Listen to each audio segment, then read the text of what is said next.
Looking to boost your cybersecurity posture, but worried about your budget? Tune in as we share tips to prioritize what's important and improve your security posture, all without breaking the bank. This is Off the Wire.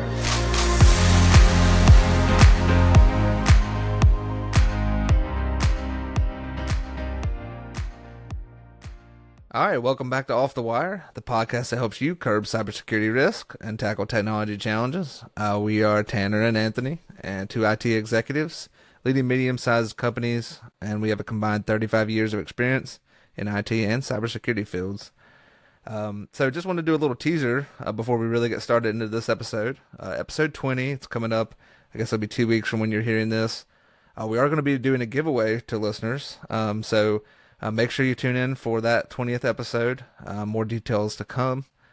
So Anthony, what are we talking about today? Today we're talking about having a low cost, high impact on your cybersecurity investments. Basically there's definitely different animals out there for companies. You've got some where one IT employee and they get a very low budget. And then you've got some where any medium-sized business, I don't think none of us have unlimited budgets. So you always have to pick and choose what you're doing cybersecurity wise. We're going to discuss that. Yeah, definitely. There's a lot of constraints, I think, when you're kind of that small to medium business, right? Their budget constraints, you mentioned that, but I think there's other constraints that we haven't. So we've talked a little bit about this in prior episodes, but organizations being willing to change. You're trying to make these cybersecurity changes. Some of them could be impactful, and you may have some legacy applications that makes putting in new cybersecurity things very difficult. It does come back to budget a lot. I think us as more technical staff, we tend to prioritize cybersecurity because we think, we understand there's a grave threat. Other business units, they don't always see it that way, especially if maybe you haven't had an issue. I think when you have an issue or some sort of event or a close call, you get a little bit more kind of buy-in. But when it's peacetime, not wartime, sometimes it can be difficult. So, we want to talk about that a little bit today. And I think Anthony's come up with a lot of great stuff. I've added a few things myself on how can we prioritize, the cybersecurity part of our business without having to have those giant budgets. And really, even if we do have some budget, putting our budget to best use, right? We want to make our dollar go as long as possible. One other constraint I just thought of, and I was thinking this when we were writing our notes, is this is why sometimes it's hard to not spend the money on cybersecurity, because there's a lot of open source tools, a lot of free tools, but a lot of people don't have the staff to handle it. So I do think that's a huge constraint. And that's where, there's free tools, but do you have the staff to, work them? Or do you get a paid for tool and, it makes it a whole lot easier on your staff? No, definitely. I agree with that as well. I was thinking about that as we were doing this because obviously we were trying to focus on like cheaper, low cost or no cost options. But sometimes, something that you pay for a little bit does deliver efficiency. So, it's a catch-22. And I think every business is a little bit different. And what we're going to kind of talk about is like, how do you find out where, how do you start? And most people they're along the road already. They're somewhere along this path. But just in case you haven't started, which I'm sure most of our listeners are already, if they're listening to cybersecurity podcasts, they're, probably more in tune to what's going on inside their environment. But you got to find out where you stand first. And we've talked about this. You had a really excellent podcast before I joined about the CIS framework. And so if you're listening to this and you haven't heard that one, definitely go back. But you got to figure out some sort of framework or some sort of standard to kind of meet. Hard to determine where you're going to spend money or time if you don't know where you're strong or where you're weak. Most of those frameworks either have something built in or there's like other tools that will allow you to kind of benchmark yourself against the framework. So yeah, if one thing I would kind of where you're going with this, Tanner, is I would recommend, if you know where your weaknesses are, you know where to focus that budget dollar. But if you're like, I don't know where to start, I would definitely suggest starting with the CIS framework. Go through those security controls, and it'll tell you where you're weak. And some of those will require a budget, some of those won't, because some of those will obviously be policy based. Unless you need help writing those, that could cost. But I'll say that there's a lot of resources out there, a lot of folks willing to help. So I'd always try to take a first stab at it yourself. But yeah, the CIS framework, and one, the controls are free, like you can get those, but if you want their tools, it's still a very low cost annually. So for that, you could go either way. You could go just download the controls for free or pay for the membership. The thing that's nice is they have tools and it'll show you as you address those controls over the years, basically to show your growth. And you also get some other add-ons with that membership. That's a great point, Anthony. And one thing I love about CIS as well is they kind of do like maturity levels, which I think most frameworks do, where it's kind of like base level maturity, so you don't feel like you're having to like get everything perfect right away. You kind of start with like a baseline level and all the different vertical kind of areas, and then you work your way toward like advanced and then, kind of expert per se. Part of that baselining, part of that going through whatever framework you decide to follow is that you need to identify what are your key assets, because not every asset is key. I mean, they're all important, I guess, but these things are like critical to your business operating. You're going to have to focus more on that. So that helps you prioritize a little bit as well as, start by looking at like what is the most critical thing. As you determine, you've been through the framework, you've identified your critical assets, you know where you're weak, then take that and make goals with it. And ideally, you would make like a 3 year plan. That's what we try to do. Anything more than 3 years, I think, in cybersecurity is maybe not the best use of your time because things change so much. But make that 3 year plan and actually put on those goals. Like, this is what I want to get done in year one, year two, year three. And then identify resources and cost with each of those. There are some areas where there's going to be an additional cost, maybe more than other areas. But identify like, and don't forget about people because even if you're a single person, if you're a group of 3 employees, whatever, no matter what cybersecurity thing you're putting in place, protection, that is going to cost resource time. So if you're doing that, you can't do something else. So definitely, make sure you do that. And then I think, like I just mentioned, that maturity level, make tiers. You have like your level one. I think we get discouraged a lot of times in cybersecurity because we try to do everything at once. It's like we need to do. There's just so many areas where we need to improve instead of really figuring out a baseline level in all of our areas and then kind of maturing our environment. Yeah, I get analysis paralysis constantly. I overthink things. I've mentioned that in the past, but that's definitely one that, like, I say that, I know, and a lot of times I don't have an issue. Just, like, let's just get to the next level up. We ain't got to perfect it.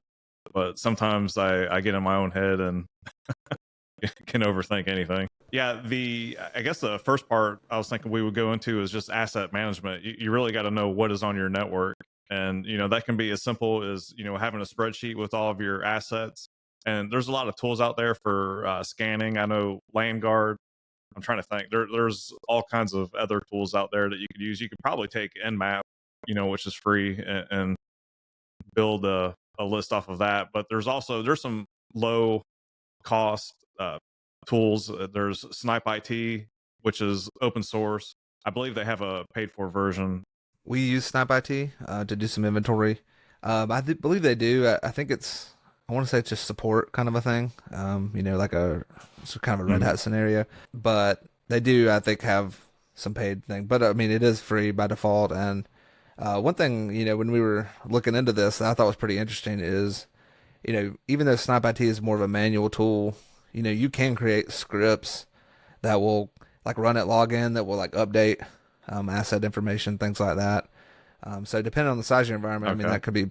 that could be enough even without having to personally scan. I mean, obviously scanning is always good because something could get out there that you're not aware of. So definitely Hmm. recommend that. One of the other tools that we used a long time, I don't know if you've had experience with this, Anthony, but SpiceWorks. I used SpiceWorks for, gosh, I don't know, about 7 years in our company earlier on in my career. And it's a free asset management tool. It will do some scanning. I believe it's been a long time since I've used it. They probably had some updates since then. But one thing that is also nice is it offers a help desk. So you kind of got multiple things in one. You got some asset management, and if you don't have a help desk, which I think most of us do, but if you don't, it's a free option, and that can help you stay organized in that area. Yeah, I actually use that at Buckeye REC. We were always looking for something cheap. And yeah, I used Spiceworks. I used it for probably about 3 years over there. I don't know if my replacement continued to use it, but it was definitely for free. It was a good tool. Yeah, absolutely. One of the other things we talked about, and as we were kind of doing the, preparing for this episode, it's pretty free. I mean, well, I'd say some of these are free, some of these have some cost, but making sure you have strong passwords and ideally adding multi-factor authentication. The strong password thing is pretty much free. I mean, there are tools that help you, enforce password policy in different places and maybe make some more unique password policy more granular. But if you're running a Windows environment, pretty much most of those, controls and tools are available to you. And, multi-factor, I think, you had some notes on this. There's a couple different options of multi-factor that you can use. I think, you had some ideas there. Yeah, the I mean, well, for the most part, everyone's either using like Microsoft 365 or like Google Docs, and they both have their own authentication tools. So there's Microsoft Authenticator, Google Authenticator. We use Duo. It does cost money. It's not a huge cost, but if you're not going to use the advanced functionality of Duo, you're just as well off using Microsoft or Google Authenticator. So the add-ons that you get, I'm sure there's more than just this with the add-ons, but the main thing you can do is your devices, like you can audit them, make sure that they're up to date and stuff like that. But if you don't have all that stuff enabled in Duo, you might as well be using the free version. So I would just keep that in mind. And then with password managers, this is one thing, and we're really just at the tip of this, but we're getting ready to roll out an enterprise password manager for those that want it. So with IT, we've got hundreds of passwords. Without a password manager, we couldn't do that. So you'll find some of your users, they have to have a lot of logins. Your finance department, they got to have logins for the banks and all these other tools that they're using. So if we expect them to use a unique password for each one, I do feel that they need a password manager. Now we've not been doing this. We're getting ready to kick it off. But with that, there's a lot of good free password managers. There's KeyPass. That's one that we've used for years. The IT department, we've used it for years. We just recently migrated off of it, but it's a good free tool. There's Bitwarden has a free version, and there's a few others out there. With Bitwarden, I know I've got several folks in my department that are using the free version of Bitwarden. We're getting ready to do a paid for version. We looked at Keeper, and it's got a few extra bells and whistles than Bitwarden, but we're going to pay for that. But I'll just say this: there's lots of free ones out there, and there isn't a huge gain, with those free versions. The only thing that we'll get to do is we could send someone a password into their portal and without seeing it. So that's one thing, and just being able to manage our users centrally. But for the most part, a free version of KeyPass or Bitwarden would get most people by. Yeah, we're actually using Bitwarden paid version or currently, and getting ready to roll it out as well. So it seems like me and you are on the same track there, and it's been good. I mean, and there's plenty of other options. I think Bitwarden is really nice, and you mentioned other options as well. From an enterprise standpoint, kind of that central management. But you don't have to do that. And if you're looking to, kind of get by on a budget, then there's plenty of free options. Bitwarden is also really nice, which KeyPass would fall into this too. But compared to some of the other password managers, you can host Bitwarden yourself. Their free version is, you can do it locally. So if you have some cloud aversion potentially, things like that. One of the best ways that you can get by without any resources. And this kind of sounds weird because as technology guys, we always are trying to add technology. Basically, one of the ways you can get by on a lower budget or lower resource is to start tossing out stuff you don't need. Go through your current environment, look at all the different applications you have, especially those that are front facing, internet facing. And if you don't absolutely have to have it, get rid of it. I mean, everything that we have out there is something we have to secure. And not just secure, but maintain. There's updates, there's patches, there's hardware that has to be replaced, all those kind of things. And I know over the years, I don't know if you're like this, Anthony, but over the years we tend to accumulate things. Like there's a project that kind of went somewhere, but maybe isn't as critical as it used to be, but there's still like a person or two using it. But getting rid of that can be a huge game changer, really, because now you're lowering what you have to put into that framework and figure out where you are in that cyber posture for that particular application. Yeah, if you looked at my garage, you could tell that's an issue with me. But yeah, we were just doing a demo with a vendor, and they they didn't know it, but they made my blood boil a little bit. They're like, yeah, we only support Chrome, and we've gotten rid of Chrome completely. And I have no ambition to bring it back. Like, I'm not saying Chrome's a bad product, but we have Edge, by default, and it's Chromium based. So I'm going to be reaching out to that vendor and tell them, you may not support Edge, but we don't support Chrome. So we're going to have to figure it out. I think it's just them being behind the times and, testing with Edge. I'm sure, well, we're using other parts of their product and it works fine with Edge. But yeah, just getting rid of the stuff that you don't use. And there's tons of stuff. And the just really, I mean, one way to reduce it from being added on is make sure users don't have local admin privileges where they can install stuff. But yeah, I would go through and purge stuff that you're not using. And that's one thing I talked about with the DoD podcast I did a while back. They basically, if you go to every site they only have like a handful of solutions, and that's one of the ways that they're able to secure the DoD network so easily is, by limiting what's on their network. So that's definitely a good point, Tanner. A few other things here that we kind of came up with. Well, actually, not more than a few. There was quite a few. Doing your updates, I think that's such a critical thing, and it can. I mean, you came up. I think you found a few solutions, and you may want to talk to them about like their costs and things like that. But just updates by themselves. Obviously, you can just manually run updates on each machine if you have a small enough environment. That's not probably ideal.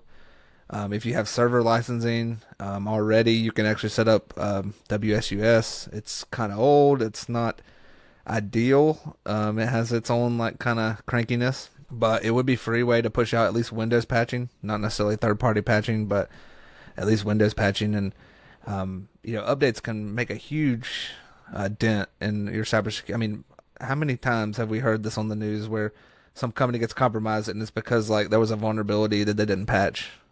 It happens. It seems like every week. Yeah. And even for those where they get in another method, like through social engineering, they're going to laterally move inside your network because of vulnerabilities. So, whether it's the initial vector or the second vector, it's going to be an issue if you have an event.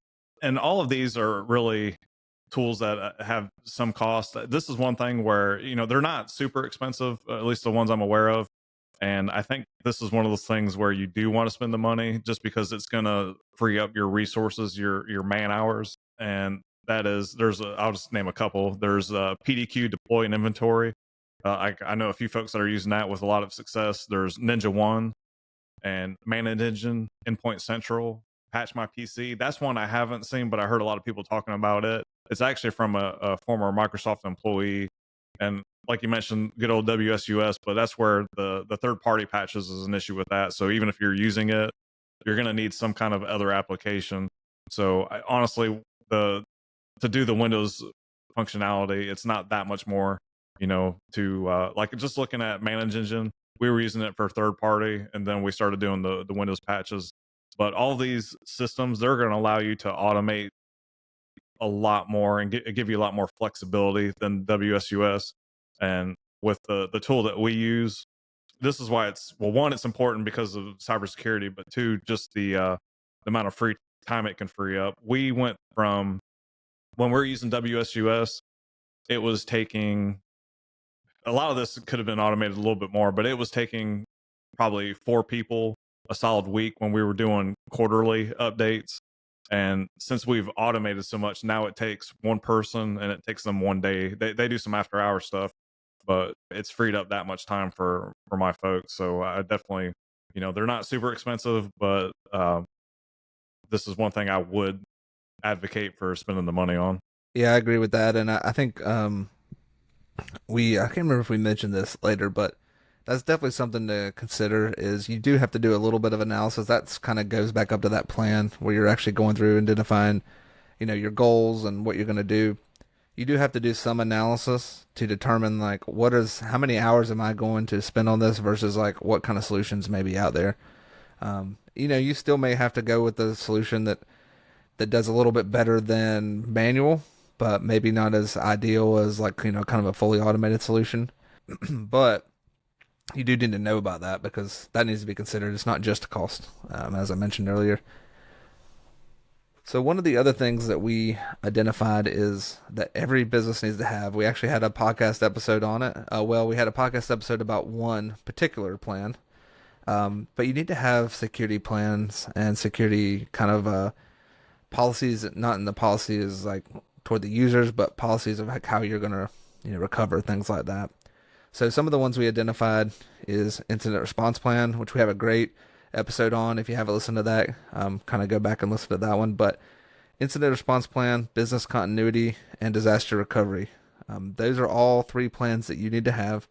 The best part about it, it literally costs nothing, or it costs some personnel time, but it doesn't cost any financial outlay to build any of those plans. If you do make those plans, they need to be reviewed. So make sure that's like part of your process. And then I think one of the most important things is these need to be stored physically. A lot of people will make a plan like this, but they'll store it electronically on their servers. These are the plans you're going to use if you're hit with a cybersecurity incident. I mean, this is if something hits the fan kind of moment, you're going to need these plans in place, and they're going to be really critical to you, and they're going to save you a ton of time there. And it does, I know everybody thinks, well, it's not an active protection per se, so it doesn't improve the posture of my environment, but I think we all would agree that the compromises will come. Now, obviously, you want to limit, where they can go and how much blast radius you have. We talked about that a little bit with zero trust, but you are going to need plans like this. You're not going to be able to skate by indefinitely without having any type of security incident at all. Yeah, one thing, like I said, these are all free, but doing playbooks, I saw a very interesting presentation at a South Carolina conference, but they were going through the basically a playbook for certain scenarios. So just say someone gets their credentials stolen, they had a playbook for that. Basically, it's just step by step. It was basically a flow diagram of all the steps that you need to take. And if you don't deal with some of these incidents, very often, you may miss a step, or it may take you a little bit to figure out everything that you need to do. So there's a lot of tools out there. CISA.gov, they have just a general playbook, but there's a lot of other entities out there that have playbooks, and that's one thing that we're going to start on, because I can definitely see the value of that. And one thing, I like pictures, so I was a Marine, so pictures do a whole lot better for me. So having the flow diagram to go through different scenarios, I definitely think is beneficial. The next topic is know your vulnerabilities. So, if you've got a patch management solution in place, you're really not going to know how well that's doing unless you're doing vulnerability scans. And this is one where, there's a lot of vendors, and, these are not cheap solutions, but there's Tenable. There is a free version of Nessus. There's Rapid7 and Qualys. So we've used Tenable for years. We're actually shopping and looking at Rapid7 and Qualys. I'm not sure if we're going to switch or not. But before we started with that, we were using OpenBoss. I apologize if that's not the way you pronounce it. I think it's called Greenbone, but it's a fork off of Tenable, and it's a great free solution for. So if you don't have one, I would definitely look into that. You can do your external vulnerability scans, internal vulnerability scans, and you can also do it credentialed and non-credentialed. Obviously, if you've heard me talk about vulnerability scans, you need to be doing credential scans, but that's a great tool, and it's free. They do have a paid for version, but the free tool does a lot of things for you. Yeah, and I would just say if you don't have your updates automated yet, maybe you are doing that WSUS and your third parties are just kind of manual still, or you're still manual. Maybe you don't feel like you have the budget to do that. Vulnerability scanners can be very helpful when you do hear about a vulnerability. So determining like what needs to be patched, because sometimes sometimes vulnerabilities are easy. It's like Microsoft SQL has a vulnerability, and you look around and you say, how many SQL databases do I have? But that is not always the case. Sometimes it's like basically modules within a piece of software. So if you think about, go back to like Log4j, if I remember correctly, it was a logging. It was basically the way they were doing logging inside of that. It wasn't necessarily like Log4j itself. It was the particular vulnerability within the logging. And sometimes that was deployed and sometimes that wasn't deployed. So if it wasn't deployed, it's not something you want to just leave forever because it could get turned on, accidentally or something. But if it wasn't deployed, it was something you could definitely set to the side and you could try to fix the ones that were. So vulnerability scanning really, really helps. Like you said, it's a good checkup on your update program, but at the same time, if you maybe don't have that, it's a really easy way to say, okay, these are the 30 machines I need to patch today because something just came out. So one of the, and this is a free one that we thought about that honestly to me has been really critical. I don't know if you would agree, but leverage threat intelligence. Now there are paid threat intelligence solutions. Almost all the security vendors offer something like that. But there's a lot of industry specific threat intelligence. Like we're both in the electric industry. There is a government, kind of entity, EISAC, and or maybe it's the organization, but it allows us to submit, all kinds of things where people have breaches or where there's vulnerabilities that are out in the market. But honestly, I've seen a lot of different industry specific threat intelligence kind of things, whether that's local government or any of the other industries where they're actually sharing. People are sharing, hey, did you guys see about this vulnerability? Hey, by the way, I just had this particular incident happens. Like, make sure you're protected. These can be really, really critical to you. And honestly, as far as I know, I haven't seen a single one of these communities that like charge to be a part of it. Most of the time, it's kind of for the good of the group. In addition to that, I found Reddit to be a great resource as well. There are some really, really great subreddits. So if you're not familiar with Reddit, subreddits are really like communities, and each subreddit is usually focused on a particular thing. It could be a hobby, it could be a career, it could be a piece of software, things like that. There are some really, really good subreddits, and some of the ones that I follow, cybersecurity r/cybersecurity r/sysadmin r/netsec. These are great. I typically hear about vulnerabilities even before my industry specific, threat intelligence comes out with them, or before I get emails from vendors or things like that. Typically, it's like I don't know, I guess the Twitter of those kind of things. Basically, it allows me to hear about stuff often, days earlier. So a lot of times I'll hear about a vulnerability, and the NetSec one in specific. There's some of those guys are actually out there, actually trying to make a vulnerability happen. I mean, they've seen some sort of thing and they're actually trying to attack a piece of software as a hobby. This is what they do, and try to see if they can get it to break. And they'll even post like, "Hey, I got this particular software to break in this way under these set of circumstances," that kind of thing. So really, really good subreddit. They're pretty deep if you like that kind of thing. And one other thing I would say on Reddit is subscribe to software companies that you use, right? There's subreddit communities for all the big software companies. Think of every ERP.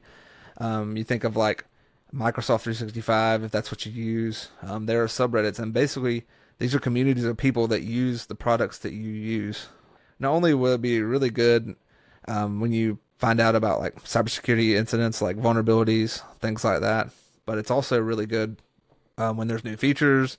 I mean, you're always kind of alerted and in the know on those particular things. So those are just really, really great communities there. So leverage that. That helps me a lot. I don't know. I mean, Anthony, you feel like that those threat intelligence communities provide a lot of value for you? Yeah, and I definitely use Reddit. One that I'll throw out there is r/MSP for I believe it's managed service provider. But anyways, they have a lot of good information out there. But yeah, all the ones that you mentioned, and like we're doing vulnerability scans quite frequently. But if something comes on like EISAC, whatever ISAC that you guys subscribe to, you'll see stuff out there. And just because we're doing vulnerability scans doesn't mean we're looking at them constantly. Uh, so if we get something on the EISAC that is like a mission critical or just a huge issue, we'll just go double check our vulnerability scans and see if that has impacted us or not, what we have out there.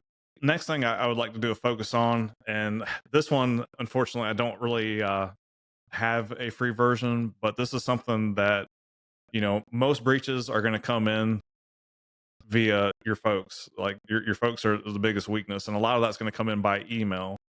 So, locking down your email, so you can lock down your email, make sure you're using DMARC, DKIM, and like all of that stuff's free. But I would recommend getting an add-on, an extra layer. This is one of those things. This is one of those items where you're going to want to spend a little bit of money, and some of these can be costly. Some of them are relatively cheap. But so I know Microsoft, I believe it's Microsoft Defender. They do multiple things, but I believe that includes mail security. There's Barracuda. A lot of people use Barracuda for mail security. And then I'll say this: we are users of Avanon, and it is a relatively cheap solution, and it has done a lot. I'm one of those people that I thought I could use the built-in Microsoft tools to stop, most of the stuff getting through. And I was a holdout for that one way too long. Honestly, I should have rolled out some third party years before I did. And the big thing that I mean, there was stuff getting through, but the big thing this is what was the straw that broke the camel's back, was people, basically malicious actors, getting Gmail accounts and emulating our employees. So they would create a Gmail account with our CEO's name, our CFO's name, and start blasting stuff to our employees, trying to get them to respond back and share information or buy Home Depot gift cards or whatever. And we couldn't just simply block Gmail. So we would report those malicious people over to Gmail, but Gmail, Google wasn't doing anything about those. So that was the one thing where, and we looked at several different solutions and settled on Avanon, and it has pretty much stopped those. We had one instance where it popped up and we reported it to them, and they added some new filtering in and took care of that. Does it remove everything? No, but it does remove for the most part, everything that we were getting before. So that's one thing. Just there's a lot of other solutions out there, but I would definitely have some money in your budget allocated to email filtering and security. Yeah, definitely agree with that.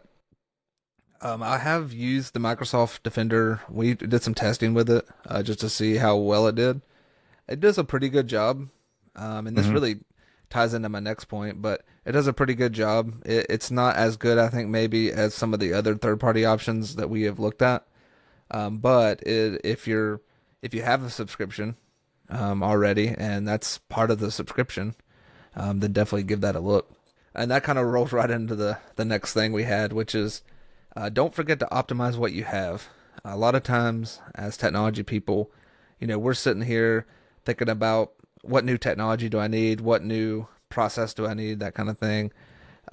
But oftentimes we have things that we can maybe just expand instead of having like a whole new platform, a whole new vendor.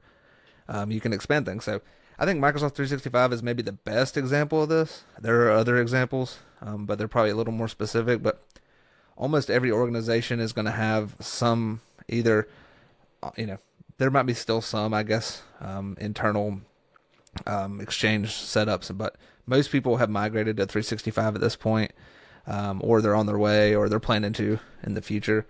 But depending on the license of Microsoft 365 you have, whether that's the E whatever number is like E1 through 5, I think, and there's also some small business ones. There's one for nonprofit.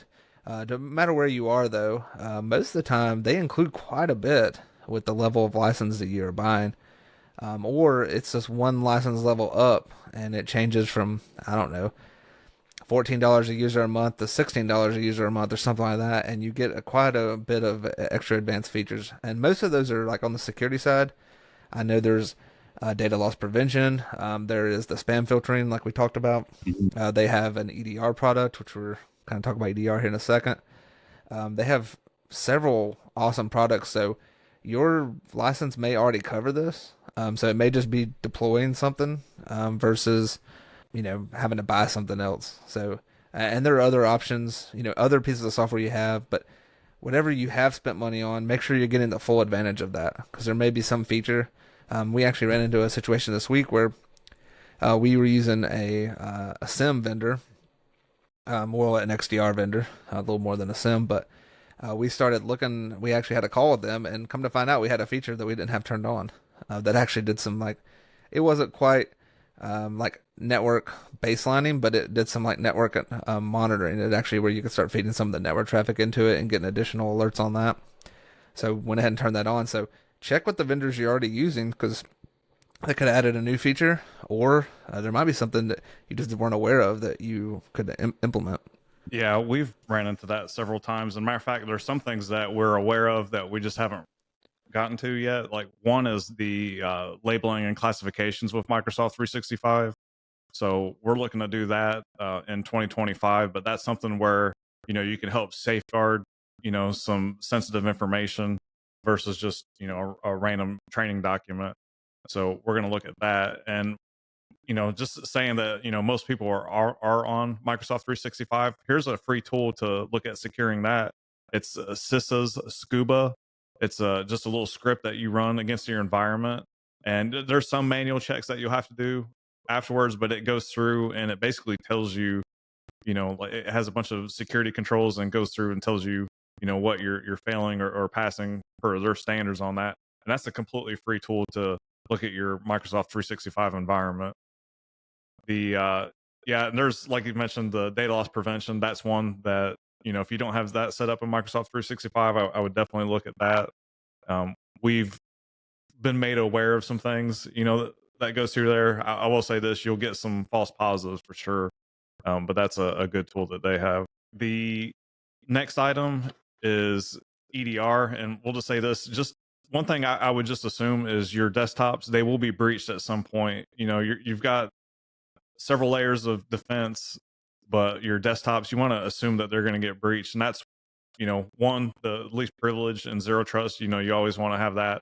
But this is one where I do think it makes sense to spend some money.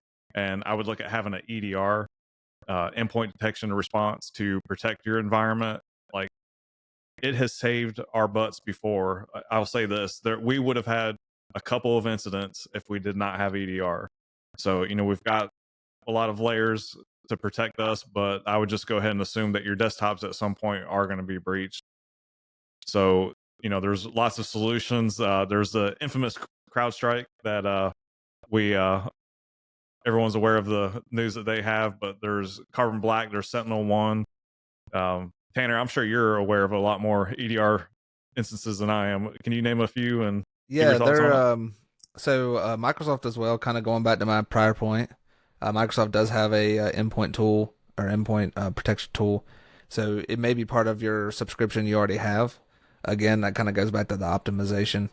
But there are some others as well. I think you've named the big players. There are some other kind of smaller, more niche kind of companies. Yeah, you absolutely have to assume. Actually, honestly, I'd be very surprised if you're listening to this podcast and you haven't had that happen already.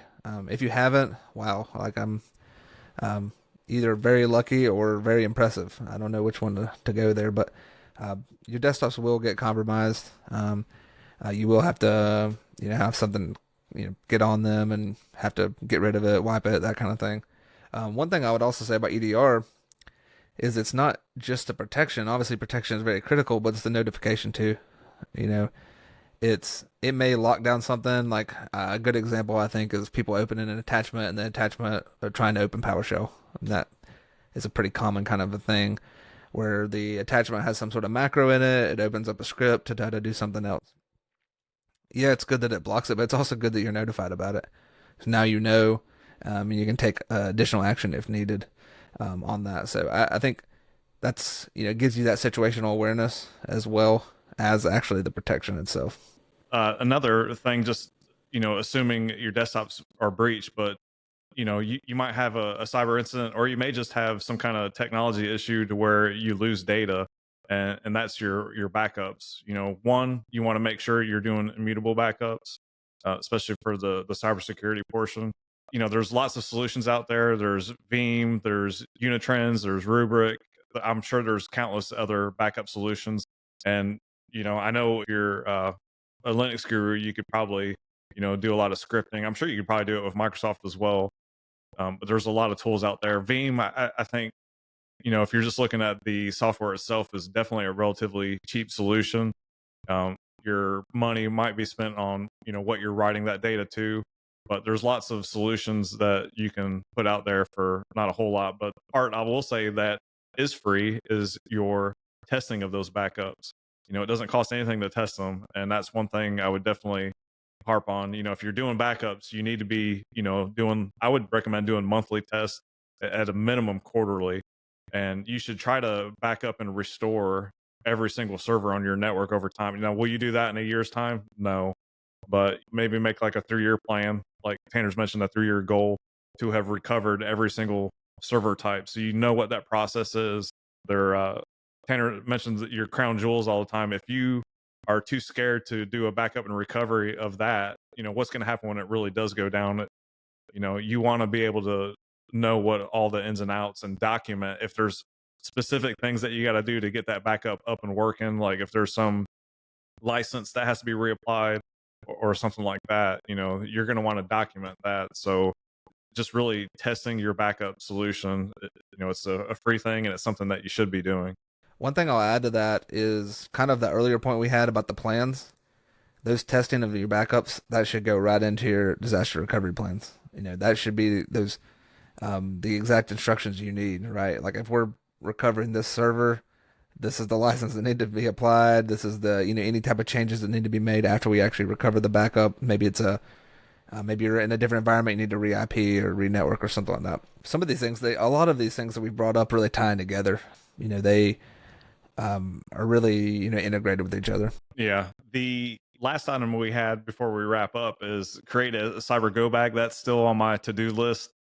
And I had this conversation with Tanner on the podcast, and they have one, but we really wish. So we lucked out with the CrowdStrike incident. I was talking to my folks, and I know that they got the blue screen for some reason. Their workstation just came back up on its own. Couldn't tell you the rhyme or reason behind that. It was the only two that did come back up on our own. The rest of them, we had to go through and do the fix for it. But that made us realize that it's very important to have a workstation that is off the domain and doesn't have all the protections and stuff that your network has. So we were very fortunate that we were able to get into a workstation, but that made us thinking it would have been nice. And there were some tools we had to build. We spent about an hour building some tools on a USB stick. If we had that cyber go bag, we would have very likely had USBs with all those tools already built in, and could have helped us recover even faster than we did. But Tanner, you want to talk about your guys' cyber go bag? Yeah, I mean, I think, I guess as we were preparing for this episode, I was thinking, in low cost solutions. Well, what we do, I mean, now we have a maybe a little bit newer laptop than you could have, but it could be very easily just a retired laptop, like the last one you retired that was in decent condition. Throw that in there, or maybe I actually, after hearing you talk about it on the CrowdStrike episode, I think we might need to have two or three in there, because in reality, if we have a couple people that could actually, two or three people that could help, it would be nice to have a laptop for each person instead of just one that we're having to deal with. And having all your desktop imaging tools, I mean, that's going to be one of those things that's most likely going to happen is you're going to get like a ransomware on a group of desktops. So having imaging tools for that, it could be huge. Or if it's something more serious, maybe you want to be able to actually pull the contents of RAM, or make an image of the machine, and then kind of tying back in, as I mentioned, those policies that you created. You need to have physical copies of those policies. They need to be in this bag, so you know where everything's at. It just kind of like you said, it's kind of like a go bag, which is whenever like this proverbial cyber hits the fan, right? You can just go and grab this thing, and like even if my desktop's completely wiped or encrypted, or I have all my documentation, I have tools, I have a machine that I can work with. A huge thing there. So there's just some kind of free and or cheap. I mean, not all of those are cheap, but I think you do have to prioritize certain things. Certain things have more of a cost than other things, but we tried to think of a lot of very reasonable things that you could do. So even if you're on like kind of a shoestring budget per se, you can still make impactful change in your environment. We were talking about this. Cybersecurity should be part of your budget. That is something you need to work toward. What percentage of it is, I think Anthony's maybe found something that said the average was like 11%. And I'm sure that varies by different companies. Whatever it is, even though, it is nice to be able to use a free or a very cheap tool, and it's great to be able to do that. It doesn't mean you can't also work on increasing your budget at the same time, to where maybe your free tool does what you need, but it's not as efficient, like it's not as automated as it needs to be. So you could actually save resource time by having an additional budget. So don't forget about that too. Don't I guess just kind of sit there and think, well, I can't ever change the situation. I think you can do that. And one thing that I wanted to mention, and I think we all know this, but sometimes it's good to just hear it again, is the security challenges you have won't go away on their own. So just saying, I don't have the budget for this, I don't have an extra person, I don't have this, doesn't make those problems go away. I'm a big optimist. I mean, this is kind of how I'm built. So I try to think of the bright side and like how things maybe can get done. We're gonna have an AI episode here, hopefully in the next few episodes, and I think that that could be a potential to kind of help you with that efficiency. But you know, doesn't mean the problems are gonna go away. And guess what? If you have problems, if you have that cyber incident because of something that you felt like you couldn't get to or didn't have the budget for, you're going to be the one dealing with them. So just remember that free and cheap tools can make a huge impact. And I would say something that I heard in a recent presentation was that your vision for where you need to go in cybersecurity needs to be firm, needs to be resolved. Like you need to know exactly where you're going and what you need, but your plan needs to be flexible. And we talked about that. Don't get so hung up on I have an EDR, I have an EDR deficiency, or I don't have my backup set up how I want, and only this one particular way is the way that can like help me out. Be flexible. Your vision should be I need to shore up my backups, or I need to shore up I need to make a go bag. It doesn't need to be this specific thing. There are multiple backup solutions. Maybe you can't go with a paid one. Maybe you have to go with more of the like free options in a particular area. But don't get so hung up on having that one particular thing that you actually just bypass, increasing your security in an area. And something I know Anthony and and Anthony may have some comments on this, I think, is connect what you're doing and these goals that you create as part of this plan back to business objectives. That's what leaders are looking for. One, whatever business you're a part of, it's not a cybersecurity business. It does something else, right? In our case, we are providing power. You might be building widgets. You might be a construction company. You could be a local government that provides services to the residents. That's what you do. Cybersecurity is what you're protecting that with cybersecurity. So every goal that you create, you should be able to tie back to a business objective. That is also going to help you come budget time when you're actually making those proposals. So one thing I'll mention is never let a serious crisis go to waste. We've all heard that, but I would definitely leverage that. So with the whole CrowdStrike debacle that we dealt with, we've got a bunch of lessons learned. We immediately met and discussed some of the things that we had, and like the whole cyber go bag. Like that's something that a few of us met, and we're like, we've got to get that created, and we talk about that, and we're going to go the cheap route. We're going to use a retired workstation or retired laptop, and I think we're not going to do a bag. I think we're going to do. I'm a big Harbor Freight fan, but we're going to go get one of their knockoff Pelican cases to put our stuff in. We've had a couple of near misses with cybersecurity over the years, and we use it to help justify some of the solutions that we've paid for, and also help justify some of the solutions that we need, and helping further prevent that. So if you have some kind of incident or something like that, make the most out of it. It may be stressful when you're dealing with it, but after the fact, try to make some lemonade out of those lemons that you get. So I would mention that. Yeah, just to kind of cap that off, when you have a near miss like that and you actually prevent it with a tool or a process, maybe it's a vulnerability or an update. Like, maybe something, hey, did you hear that such and such company got hit with this is because they had this vulnerability. We had this in place, and that's why we weren't affected by that. From time to time, when you can champion what you're doing and how it's actually preventing things from happening, I think that really helps with leadership. They want to know that like the money they have allocated is going to good use and actually doing protections. And then when you come and you need to ask for that little bit of extra budget, maybe you want a enterprise password manager, they understand that like what this person is doing is actually helping us. And so, it builds up that level of trust as you're asking for potentially more resources down the road. So thanks for joining us for another episode. I really thought this episode was really good. It's always, in smaller, medium businesses, we're always looking for some way where we can derive value. So having some cheaper options. And that not every one of us is in a situation that has that 11% of cybersecurity budget.